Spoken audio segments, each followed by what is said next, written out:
आजकल सलवा जुडूम और India alliance के वाइस प्रेसिडेंट कैंडिडेट का नाम बहुत चर्चा में है। इंडिया अलायंस के वाइस प्रेसिडेंट कैंडिडेट को लेकर एक कंट्रोवर्सी खड़ी हो गई है।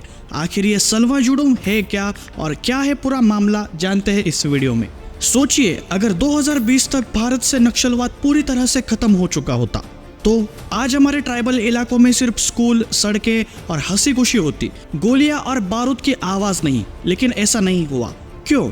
क्योंकि बीच रास्ते में आया एक ऐसा फैसला जिसने पूरे मिशन को डिरेल कर दिया। और ट्विस्ट ये है कि वही शख्स जिसने इस फैसले पर मोहर लगाई थी आज कांग्रेस और इंडिया अलायंस का वाइस प्रेसिडेंट का कैंडिडेट है। आज की कहानी बड़ी दिलचस्प है। सलवा जुडूम की उड़ान और पतन की कहानी और उस गलती की कहानी जिसने हजारों मासूमों की जान ले ली।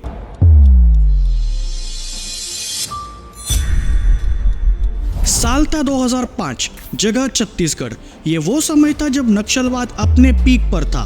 गांव के गांव खाली हो रहे थे। आदिवासी या तो नक्सलियों की गोली से मर रहे थे या डर से अपना घर छोड़ रहे थे। तभी सामने आए महेंद्र कर्मा, एक ट्राइबल नेता। उन्होंने सोचा, हम कब तक सरकार का इंतजार करेंगे, क्यों न लोग खुद खड़े हो। और यही से जन्म हुआ सलवा जुडूम का। इसका मतलब था शुद्धि अभियान। गांव के लोग खुद अपनी रक्षा करेंगे।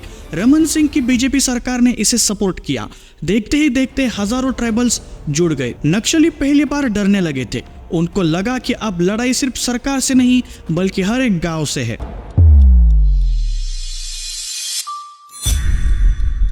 लेकिन जैसे जैसे सलवा जुडूम मजबूत हुआ, कांग्रेस और उसके अर्बन नक्सल नेटवर्क को ये खटकने लगा। 2011 में सुप्रीम कोर्ट का जजमेंट आया। जस्टिस बी सुदर्शन रेड्डी की बेंच ने फैसला सुनाया, सलवा जुडूम अनकॉन्स्टिट्यूशनल है। सोचिए, जिन लोगों ने अपने जान दांव पर लगाई थी, जिनके पास तीर कमान के अलावा कुछ नहीं था, उन्हें अदालत के एक फैसले ने फिर से नक्सलियों के हवाले कर दिया। गांव फिर से जलने लगे, आदिवासी फिर से बेघर हुए।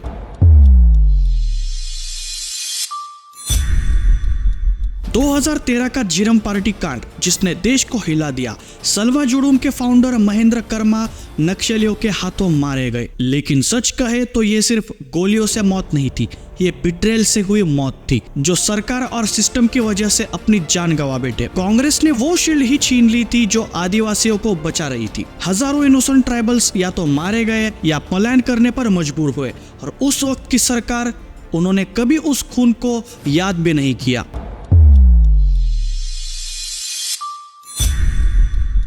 आज 2025 में कांग्रेस और इंडिया अलायंस उसी व्यक्ति को लेकर आए हैं, बी सुदर्शन रेड्डी। जी हाँ, वही जज जिन्होंने सलवा जुडूम को खत्म किया था और अब वो वाइस प्रेसिडेंट के कैंडिडेट है। इंडिया अलायंस का कहना है कि हमें नक्सलियों से शांति वार्ता करनी चाहिए। लेकिन सवाल यह है कि जब लाखों आदिवासी लोग मारे जा रहे थे तब आप कहाँ थे?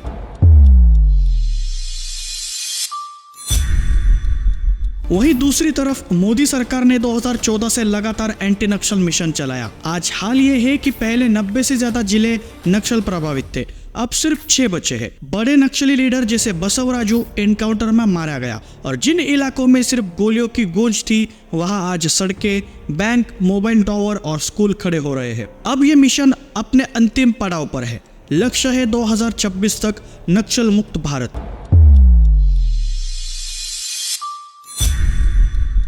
और यही है असली ट्विस्ट। एक तरफ देश नक्सलवाद को खत्म करने की आखिरी लड़ाई लड़ रहा है, दूसरी तरफ इंडिया अलायंस उसी आइडियोलॉजी के करीब खड़ा है जिसने कभी मासूम आदिवासियों का खून बहाया था। तो अब सवाल यह है कि आगे क्या होगा। देश के वाइस प्रेसिडेंट का चुनाव तो जल्द ही हो ही जाएगा, पर एक भुलाई गई वारदात इंडिया अलायंस के कैंडिडेट के माध्यम से फिर से लोगों के सामने आई है। सलवा जुडूम की कहानी हमें यही सिखाती है कि जब देश एकजुट होकर खड़ा होता है तो नक्सलवाद जैसी चुनौती भी हिल जाती है। लेकिन जब देश के भीतर से बिट्रेल होता है तब हजारों जिंदगियां दांव पर लग जाती है। आपको ये जानकारी कैसी लगी और क्या इंडिया अलायंस का ऐसे कैंडिडेट को लाना सही फैसला है? कमेंट्स में जरूर बताइए।